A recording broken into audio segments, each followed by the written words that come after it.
அர்ச்சாவதாரத்தை சேவிக்கும் பொழுது தத்ரூபமாக எழுந்தருளிருக்கிறார் என்பதை பார்த்து பரம சந்தோஷத்தோடு கூடி வடிவழகு என்னும்படியான ஒரு காவியத்தை அருளி செய்தார். வடிவழகு வடிவழகுன்னு சொன்னால் அந்த பெருமாளுடைய ஆச்சரியமான திவ்ய திருமேனியை கண்டு பாசுரமாக சூர்ணிகையாக பாடுவது. பெருமாளுக்கு திருமுடி முதல் திருவடி வரை, ஆழ்வாருக்கு திருமுடி முதல் திருவடி வரை பாடுவது வழக்கம்.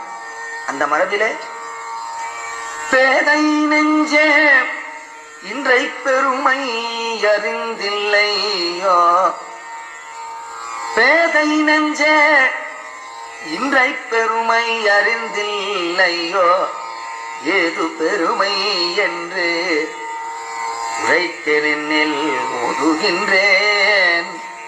பாய்த்த புகழ் மங்கையர்க்கும் மாநிலத்தில் வந்துதித்த கார்த்திகையில் கார்த்திகை நாள் மாறன் பணித்த தமிழ் மறைக்கு மங்கையர்கோன் அரங்கம் கூற அவதரித்த வீடுரைய கார்த்திகையில் கார்த்திகை நாள் இன்றென்று காதலிப்பார் ஐத்த மலர்த்தாள்கள் நெஞ்சே வாழ்த்து.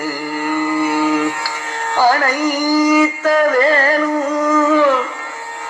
தொழுத கையும் அழுந்திய திருநாமமும். தூரக்கேந்து வரும்பொழுது சந்நிதியிலே திருமங்கியாழ்வார் எழுந்துள்ள இருக்கிறாராம். எடுத்த உடனே பார்த்தா இந்த கையில் இருக்கக்கூடிய வேல் தெரிகிறது. இன்னும் கிட்ட வந்து பார்த்தால் அந்த தொழுத கை அஞ்சலி ஹஸ்தம் தெரிகிறது. இன்னும் கிட்ட வந்து பார்த்தால் அந்த திருமேனியினுடைய திருநாமம் தெரிகிறது. அனைத்த வேலும் தொழுத கையும் அழுந்திய திருநாமமும் பூமென்றவாயும் உயர்ந்த மூக்கும் குளிர்ந்த முகமும் பரந்த விழியும் பதிந்த நெற்றியும் நெறித்த புருவமும் சுருண்ட குழலும் வடிந்த காதும் அசைந்த காது காப்பும் தாழ்ந்த செவியும் சரிந்த கழுத்தும் அகன்ற மார்பும்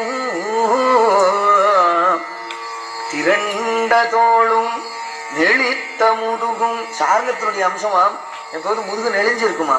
நெளித்த முதுகும் குவித்த இடையும் அல்லிக்கயரும் அழுந்திய சீராவும் தூக்கிய கருங்கோவையும் தொங்கரும் தனிமாலையும் தளிரும் விளிருமாய் நிற்கிற நிலையும் சாற்றிய திருத்தண்டையும் சதிரான வீரக்கழலும் பஞ்சமான தாளினையும் குந்திகிட்ட கணைக்கால்களும் குளிர வைத்த திருவடி மலரும் வாய்த்த திருமணங்கொல்லையும் வயலாளி மணவாளனும் பாடினேன் வாடி.